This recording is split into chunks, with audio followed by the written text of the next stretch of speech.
Hey y'all, welcome back to my channel. If you haven't been here before, my name is Julie and I mostly make videos surrounding topics such as music, makeup, as well as mental health. Today's video, I have no idea. That is how I'm starting today's video. I just know that I have no video planned for this week, and the only day I'm really available to film now is typically Sundays, and I just did not have the best day yesterday and didn't personally feel up to filming particularly. But I do have this YouTube channel with almost 2,000 subscribers, and I feel like I've left a lot of you hanging. I have had some video ideas that people have asked me to do, and I haven't exactly followed up on those. And the truth with that is that there is a lot of effort that goes into my videos for Let's Get Clinical. My next video I wanted to do was on OCD, and I have all the notes prepared, but I think I got a little imposter syndrome and was like, oh, I've never worked with a client who has it, so I don't really know about everything about it and whatever. But I do know a lot about treatment options for OCD, and I do know about it from family members who have it. It is a very common in my extended family, and a lot of people close to me struggle with it. So I know that I'm confident enough to do it, and there's also a piece of me that was limiting me from putting that video up.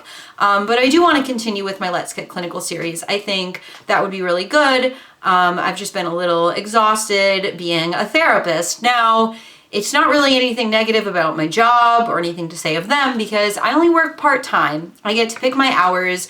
Right now, I think I have like 13 clients standing, but by the time this uploads, that could change. Sometimes I get intakes, sometimes I don't. Sometimes the client terminates or they switch to a new provider. It's just the nature of what my job is like. And I do have time for YouTube, and I could do better at making time for YouTube. I realize that I need to practice my coping skills more, and I try to be a therapist who practices what I preach. Even right now, I'm using my fidget while I'm talking because my social anxiety has been out of control. It's been the worst it's ever been in my whole life, which feels pretty intense because I feel like it's always been there. But in COVID, it's been worse. And in recent weeks, it's been even worse, to the point that even filming can be hard.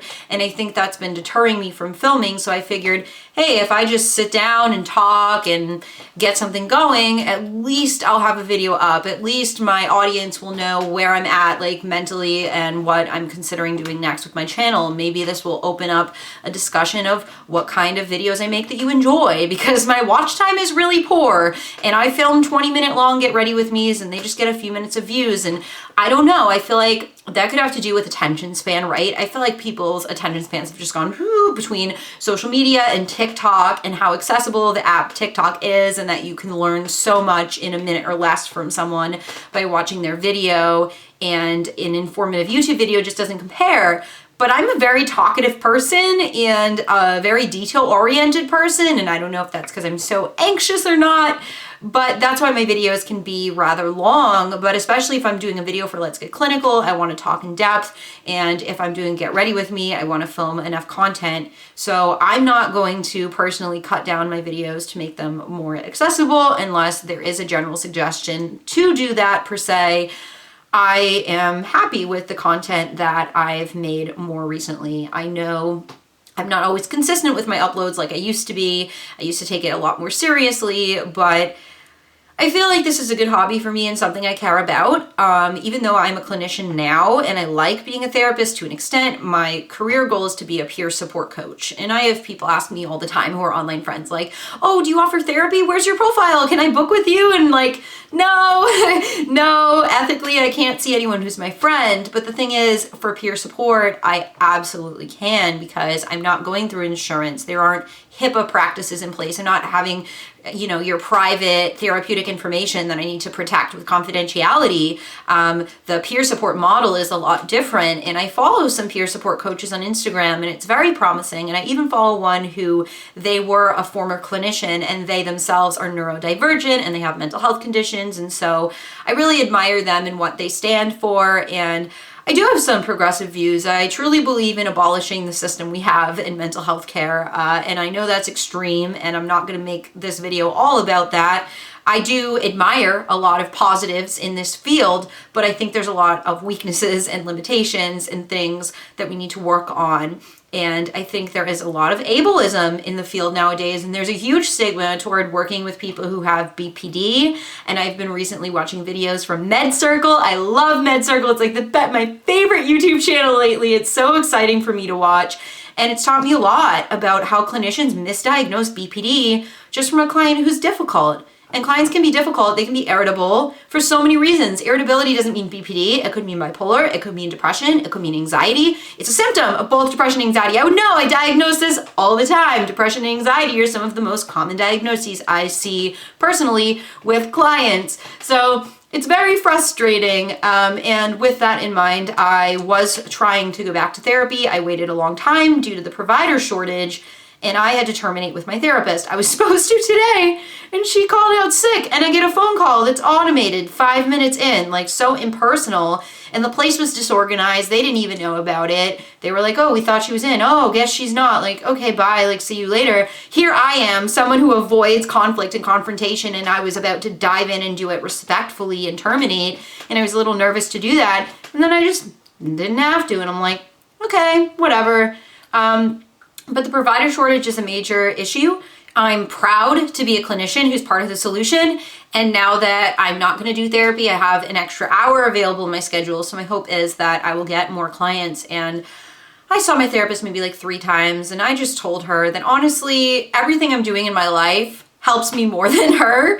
It wasn't an insult to her particularly. It's just that I have 2 trauma-based conditions. I have a personality disorder and I have complex PTSD, and personally, I just need intensive trauma treatment. I recognize that that's probably what I need, and I am not going to find that in the provider shortage unless I spend hours and hours looking, and I don't really care. I know that's horrible, but therapy's scary enough for me with the social anxiety and just feels not doable at the moment because of how severe my social anxiety is.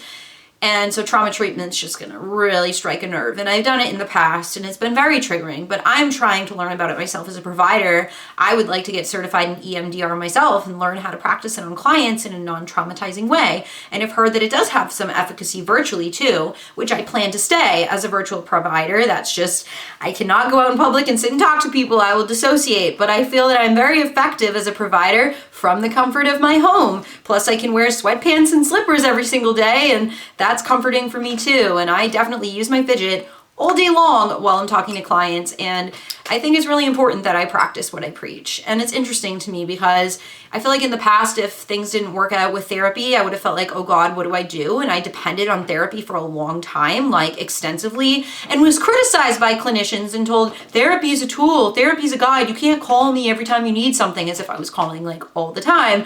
But I was someone who needed therapy twice a week at certain points in my life, and I benefited from it, but certain clinicians don't want to do that, or they don't have the availability, and that's fine. But I agree, I was very dependent on therapy. I didn't have the confidence in myself to handle things independently, and I felt I needed the help of a clinician to walk me through different stressors and problems in my life, and to meet at least once a week to talk about things. And I was really pushed out of that. With my last clinician and I splitting up, essentially, I spent months off without therapy, and honestly, I got used to it. And without her, that's when I applied for a job and took the job and started working.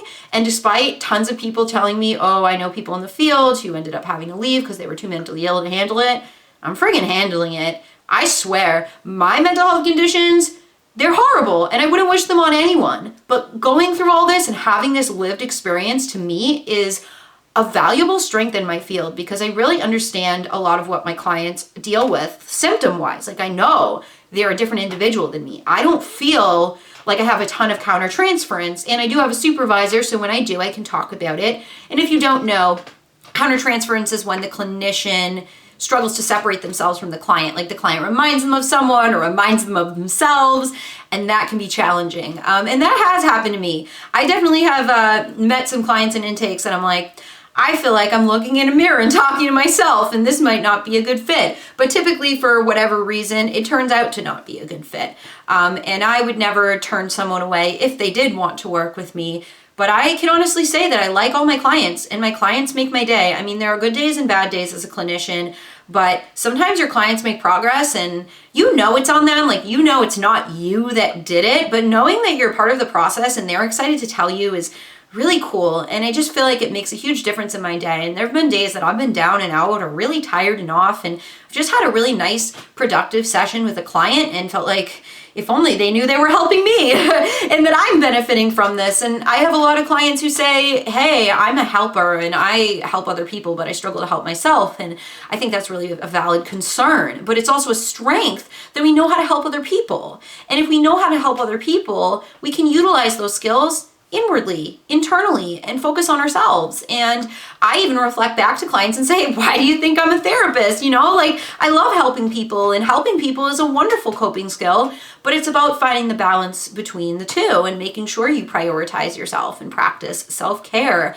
But I'm learning a lot about human beings. My clients range in ages from 13 to 54, which is super cool. Obviously, I'm not going to disclose any confidential info beyond that, but I'm learning about a range of things from clients who have depression, anxiety, PTSD. I definitely have some, I don't know that I have official BPD diagnoses, but that may be on the table as well. And you know that's a specialty for me, and that I'm very interested in DBT. I actually bought both the DBT manual and the DBT for Adolescents manual recently, and I've been reading through those. I started a DBT group with a couple of friends, and I'm very heavily interested in teaching DBT. And I feel like a lot of providers don't want to teach it because they don't want to attract clients that have BPD, which, oof, wow, how hurtful that we're always labeled as the worst of them all. Like, all my life I got told how difficult I was, and then I read the stigma of, oh, we're difficult. Like, thank you. Like, I know. Why do you think I sit in my house and don't make friends? Because I'm scared of hurting people or having them say things to me that other people have said.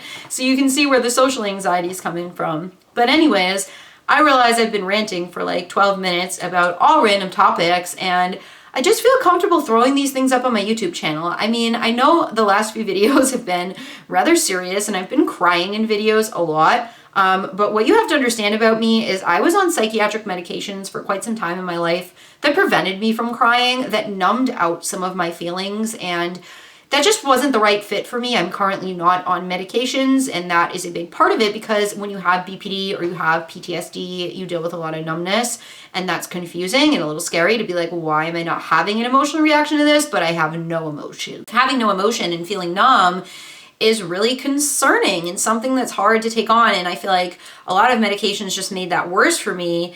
And I think I have to feel all these feelings, and I have to address them and process them and learn how to cope with them better. And all of those pieces are going to make a difference. And I say that to my clients too.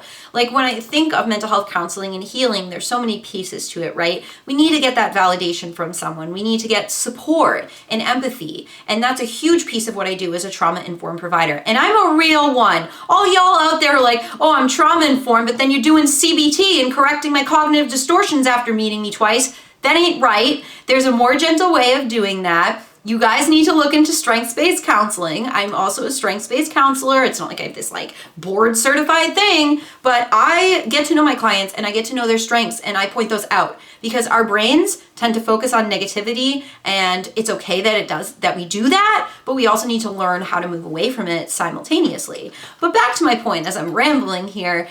So I feel like, clinically speaking, for mental health, it's really important to talk about your feelings and process them. And if you want to do that journaling or with loved ones, or if you want to do that with a clinician, that's your personal choice, or a youth pastor, a regular pastor, whoever your support person or leader is that you feel safe opening up to, and someone that you know is going to be validating, if you have access to someone like that, that can be really therapeutic. I believe in peer support. I believe in processing trauma with friends, not without their consent, not if they don't have some background, for sure. But I think there's a difference between processing trauma with a friend and opening up, and trauma dumping. And I think trauma dumping is when you don't ask someone for consent, and having those boundaries is really important. However, a friend should be able to set a boundary and say, hey, I think some of this should be covered by a mental health provider. I'm just your friend and I don't really know what I'm doing here. And that can be helpful too. But yeah, processing is important. Talk therapy is valuable. I have clients that are like, I just want to do coping skills, which great. You should see a DBT coach, which I'd love to be one day. And I'm happy to do skills and counseling. And I'm always happy to pull up DBT sheets and things like that.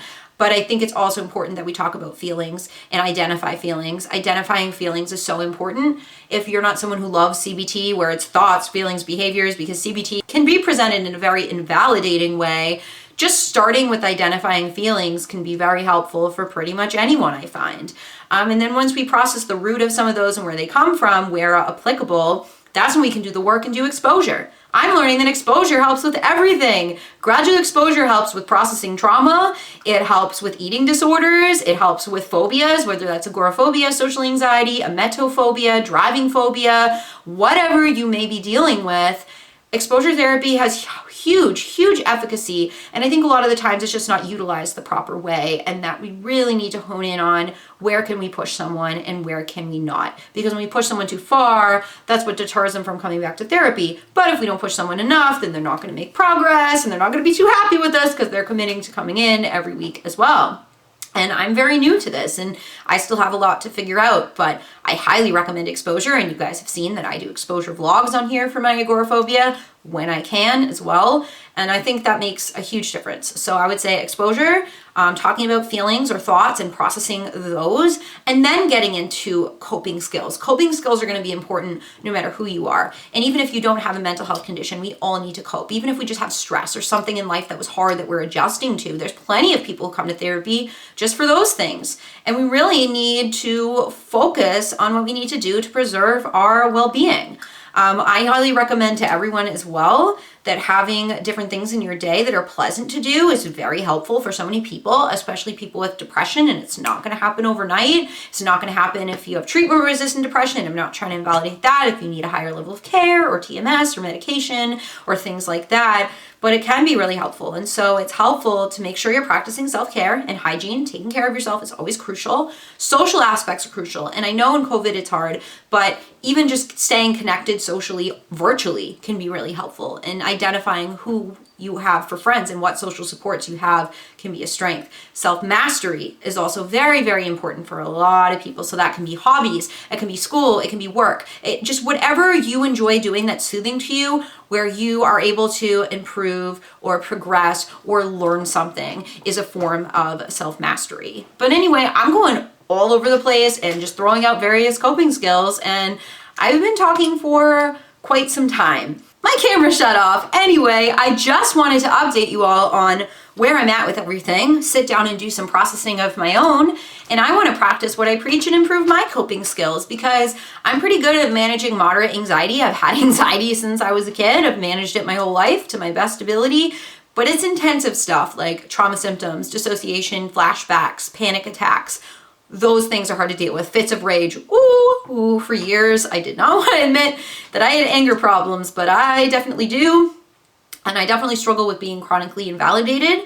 And it took a long time for me to admit those things. So I'm glad I'm at a better place of accepting what I need to do. But my brain is just so scattered, and I can't really effectively sit down and create a video because I have to take notes, and I just wanted to sit down and talk to my camera. I felt like that still held value because this is my channel, this is me speaking. So I guess I'm open to your feedback of what you're looking for out of my channel, because a lot of you are here and my videos don't get many views, and trust me, I understand, because they are not corpse related or whatever all the time, although I would love to talk about him more, and I've thought about that too, but it's just hard to organize myself lately and get thoughts together. But if I set a goal for it, I think that can motivate me to do it more. I just need to structure planning out my YouTube channel and videos a bit more.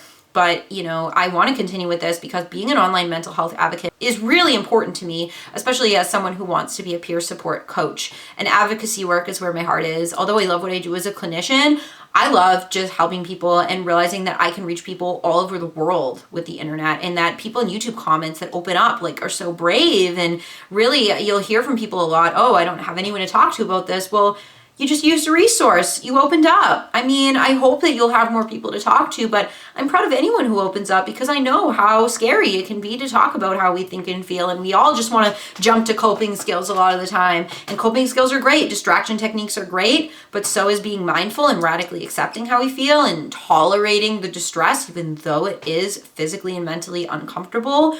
All those aspects are really important. And I think it's important to hold on to the belief that everyone's doing the best they can, which DBT teaches us. And that's hard for us to accept in our personal lives, but if we can think about ourselves that way, I feel it's helpful too. So I still have a fire burning inside of me to save the world, as illogical as that may be, little old me. But I love learning everything I can about this field and growing as a provider and understanding humans better, because trust me, I really don't understand humans. After all these years of hiding in my house, especially, the isolation has not helped. But I'm hopeful that since I'm getting vaccinated this upcoming weekend, in a couple of weeks, I'll be at full efficacy and maybe I can take my life back, because that would be nice to get out of the house and meet people, as horribly terrifying as that feels to discuss. I know that's an important goal for me, but I have to set it. I can't have a clinician set my goals. I have to be independent and set them myself personally. But yeah, I just wanted to ramble on about ish. I hope you all are doing well. Thank you so much for watching. Please give this video a like if you enjoy it. I'd love for you to subscribe to my channel as well. You can follow me on just my Instagram. It's Julie_counseling, and all my accounts are private now because I got bullied. So I left Twitter because I didn't even make a video about that, and I don't want to get into the negative energy, but if you're going to bully me on a social media platform, I'm just going to leave. And I know I need to work on that, but that's a long-term goal and I'm not there. So thank you to my YouTube subscribers for being so kind to me, and I feel very safe and comfortable here, and I'm grateful for that. And I hope you all have an amazing day, and I'll catch you on the flip side. Bye all.